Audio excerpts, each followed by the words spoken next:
Hi, how are you all? Hope you would have heard the first avataram, Matsavataram. Now, shall we go to the next one? The second avataram is known as Kurma avataram.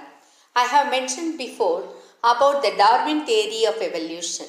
The first living thing is fish, which lives only in water, and the second is an amphibian, which lives both water and land. Keep one hot shell on the back of the fish and then legs. You can imagine a tortoise, if not exactly comparing fish. Now, this is the second avataram of Lord Vishnu. In Sanskrit, tortoise is called as Kurma. Why this avatara? We now know whenever the weaker section of people are tortured by strong, cruel section, God comes down for their rescue, punish the evil and set right things. But here in this story, no punishment. This avataram had different purpose. God wanted a lot of rare things to come out from the ocean. Why not God himself go inside the ocean, take it and bring? No.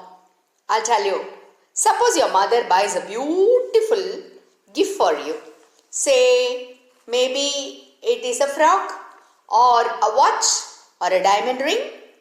How the presents that she gives you, how will she give? She will hide it in some place, make it surprise, and sometimes she asks you to look for it, and you also with so much of excitement go around the house to seek it. Then only you get the real enjoyment of receiving the gift. There will not be any surprise or value to the gift if she just hand overs to you. Right? Same thing. So God also wanted to make a wonderful play to get some things from the sea, all valuable ones. So, what did he do? Yes, a drama. So, all the drama started through a stage called Durvasa. This Durvasa was so famous for his anger. He would not bear others' bad behavior, and so immediately he used to curse them. But why? In the creation, the sages are supposed to be very humble, devoted to God, do puja and tapas. That's all right. We know only like that. We know that all the Raja Rishis are all very pious people. But here, okay, exceptions are everywhere with a purpose.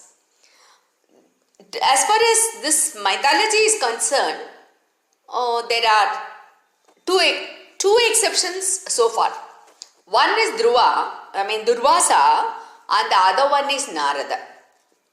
Durvasa is known for his anger and short temper.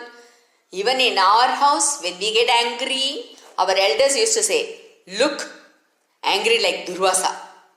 Okay, now, what Narada?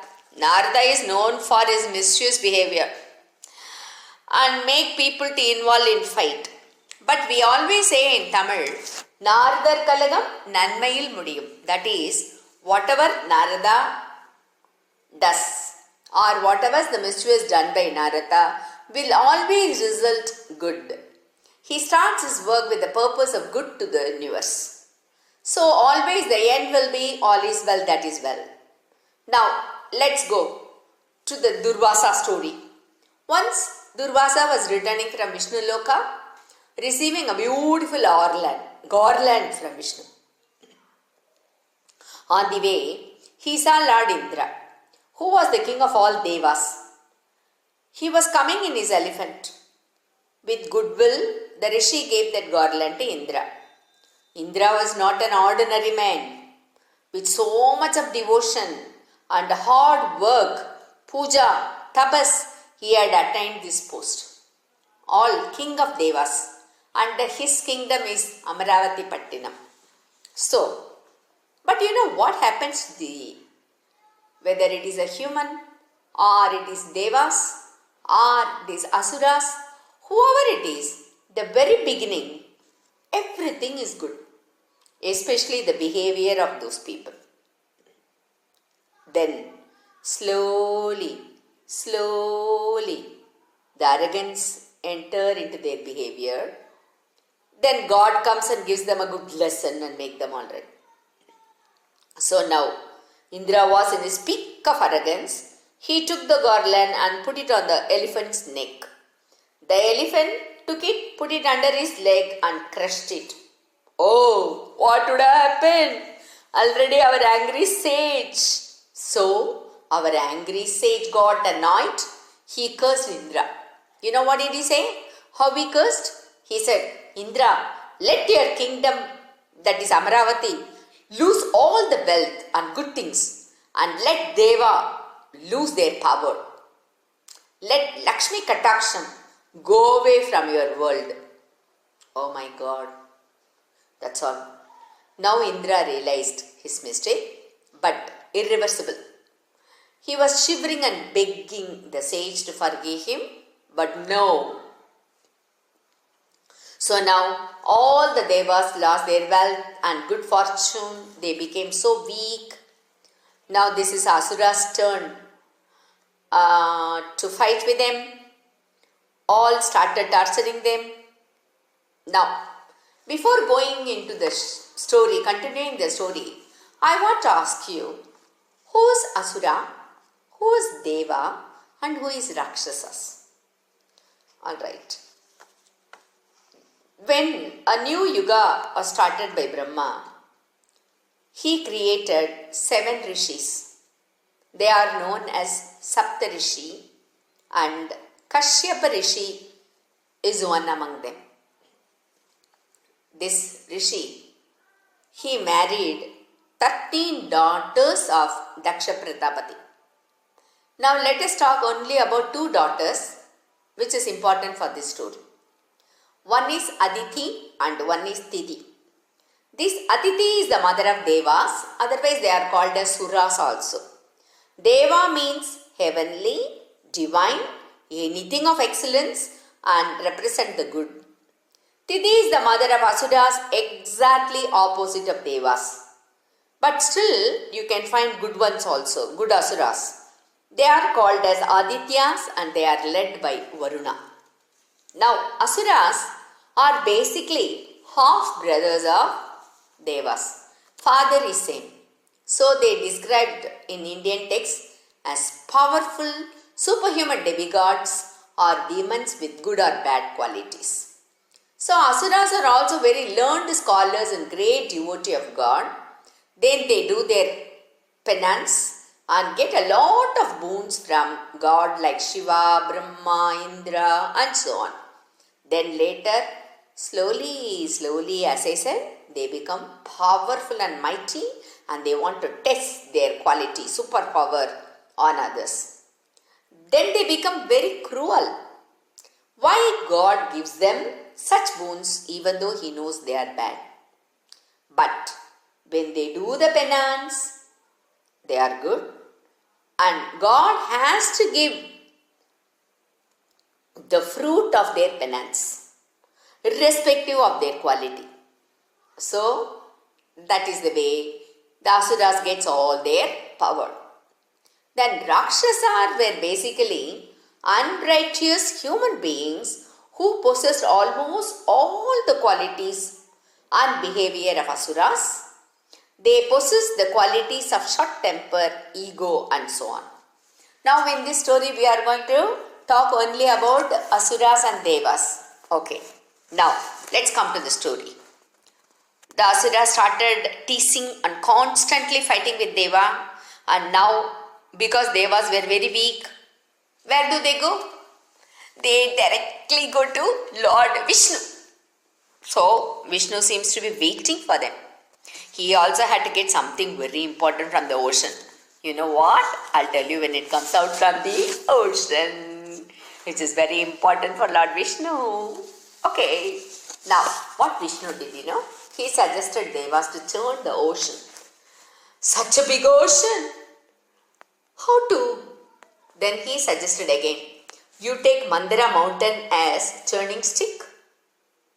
And then he added, if they churn the ocean, they would be getting the amritam, a nectar, which would give strength and immortality to the Devas. But alas, already Devas were very weak. How to churn such a big ocean, that too with that mountain as a churn stick? And where do they go for rope? The rope is, it is serpent, snake. Her name is Vasuki. Oh my God, such a big snake. They are going to do that? Okay, they cannot do it. You ask your mother to show you how to churn the curd to buttermilk. She will show you. But that is all in a very small vessel in her house. But here, oh my God, it's so big, ocean. But still, what they did, they all went to the Asuras. I told you, they were good Asuras too, right? So they asked the help. At first, the Asuras mocked at Devas, but greedy for nectar, they agreed to help. And now, you know the quality of Asuras. They are very proud, So they always wanted to go to the head of the Vasuki snake. They didn't like to go and catch the tail. So Devas agreed. The Asuras went near the head side and Devas went to the tail side and they started churning. But what happened, when you have to churn, you have to give equal pressure on both sides. Here, Devas were very weak, Asuras were so strong. So slowly, the Manthara mountain started to sink in the ocean. Oh my God, again problem. When you start some work, you get problem. Then immediately you will solve it, definitely, right? Like that. So again they run to Vishnu. Here comes the avataram. Now the Vishnu says, okay, I will come as Kurma, tortoise, with a hot shell, and with the help of the hot shell, I will bear the heavy weight of Manthara mountain, and then you start churn it. So Vishnu said that again, right, they started churning it. Somehow they managed well. But, what but? Again but? Yes, again but. What happened? Because the Asuras were holding the snake's neck so hard, the snake started spitting poison. That poison is known as Alagala Visham. That is a strong poison ejected by snakes. Oh my God! The Asuras could not even bear the smell of the poison. Turning stopped. Oh, then what to do? Already Vishnu, he did 2 times help. And also, you have to destroy the poison. Then they have to go to the god of destruction. Oh, Lord Shiva. So they all went and requested Lord Shiva. Okay, Shiva also knew this drama, right? So he came to help them. He came and he did not find any good place to keep the poison, as the poison would spread everywhere. So what Lord Shiva did, he swallowed it. Oh my God, Lord Shiva swallowed the poison. Alakala Visham. Then Lord Shiva's wife is Parvati. Parvati also followed Shiva. What did she do, She put her hand on the throat of Lord Shiva and she was praying Lord Shiva. Then automatically, because of her prayers, the poison did not go down from throat. The poison is blue in color. So what happened? Shiva's neck became blue in color. So now we have Shiva's special name as Neelakantan. Neela means blue, Kantan means neck. So Shiva got a new name, Neelakantan. Okay, now that is also over. Now, everything started coming one by one by one. All valuable things, all wonderful things. Now let's see what are all came. First, 14 ratnas, that is 14 gems came. You know who took it? Lord Shiva took it. Okay. Then all beautiful apsaras. Apsaras means beautiful girls. All dancing girls. They are called as Ramba, Menaka, Urvasi.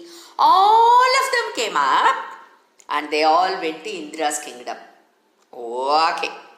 Then came the wish granting cow taken by Brahma and given to the sages so that the ghee from her milk could be used for yajna and similar rituals. Oh, that is another big story to tell you about this Kamadhenu cow, Vasishta and Brahmarishi. So, I will tell you that later one day. Because you know what? Whenever we learn something, new stories come inside, like how Nilaganta, like that. So, that is another story. I will tell you one day. Then came Airavata and several other elephants taken by Indra. Then came white horse and Asura Bali took it. Then came Kaustupa, that is the most valuable ratnam or divine jewel, that is the whole world, that is the divine jewel that came and Vishnu wore it. Okay. Then Parijata, a divine flowering tree with blossoms that never fade or wilt, taken to Indraloka by Devas. Oh, here also another story is there. That also I will tell you later. I have to remember everything, that's all. This is a story between Krishna, Rukmani and Satyabhama. Okay, this I will tell you one day. Then came Sharanga, a powerful bow. So that we have, Vishnu took it. And Vishnu has a name called Saranga Bani. That is holding a bow. The name of the bow is Saranga. Then came Chandra, the moon which adorned Shiva's head. Then finally Dhanvantri, the god of medicine. He came with a beautiful pot, and inside the pot was the nectar of immortality. That's all. Seeing the Amrita, what happened? The Asuras now, they wanted everything full. They did not want to give it to Devas. A fight began, who were strong. So, to protect it from Asuras, Garuda, the vehicle of Vishnu, took the pot and flew away from that place. Now, what to do? Fighting, only for this fighting they went to Vishnu. Again the same fighting happened here. After getting the nectar also, but not consuming, again the Devas surrendered themselves to Lord Vishnu. Now what Vishnu did, This is another avatara, not within the 10 avatara, but I told you within 24 avatara, Mohini avatara is also one. This Mohini, a beautiful, enchanting young lady, and she distracted the Asuras. The Asuras, oh, seeing that beautiful lady, they forgot the world. How do they remember? This nectar, they did not remember it at all. So, she told both Devas and Asuras that she would give the nectar to all. But these Asuras were only seeing the beautiful lady, forgetting about the nectar, and they agreed. Okay, making both Asuras and Devas on two rows, she started giving first to Devas. She said, let me give all the upper water to Devas and then I give the thick one to all of you. So these people, they agreed. Now as Devas, they were consuming the nectar, but suspecting something, a alerted Asura called Swarabhanu disguised himself as a Deva and drank some nectar. What happened? You always find some mischievous, right? Like Narada. the sun god Surya and the moon god Chandra, they found out, they noticed the disguise and informed Mohini. Mohini with her discus, that is the Sudarshana Chakra, cut off Swarabhanu's head. But Swarabhanu did not die because he already consumed nectar, right? So later a snake's head was attached to the body of Swarabhanu and he was called as Ketu, and snake's body was attached to Swarabhanu's head and called as Rahu. So again there is a story about Rahu, Ketu, sun, moon and eclipse. So that also I will tell you. So far I have told you that I will be telling you 3 stories, okay? Then what happened? The Asuras, they found out that they were cheated. They could not do anything because this beautiful lady, unnecessarily they believed her and they lost their share of nectar. That's all. Mohini disappeared. They could not find Mohini anywhere. Here again there is one more story about Lord Ayyappa connecting Mohini and Shiva. So this is the 4th story in this avatara itself. Right? Okay. Now comes. So the Kurma avatara's purpose finished and Devas got their share of nectar. And you know why Vishnu wanted the ocean to turn? She got Lakshmi Devi, she got Kaustuba gem and she got Saranga bow. So the Lakshmi Devi, she came from the ocean and she married Lord Vishnu. That is one story. Now I have one more attached to tell you something about this. One more information regarding this avatar. When Garuda carried the nectar part, some drops of the nectar fell at 4 different places of the earth, and all those places happen to be in India. Haridwar, Prayaga, Triambak, that is Nashik, and Ujjain. According to the legend, these places acquired a certain mystical power and spiritual value. A Kumbh Mela is celebrated at these 4 places every 12 years for this reason. People believe that after bathing there during the Kumbh Mela, one can attain moksha. So even now in India, in all those 4 places, Kumbh Mela is celebrated in a very grand manner with such a lot of faith. Okay, I think you have heard a lot today. Let's go to the 3rd avatar in the next session. Until then, bye.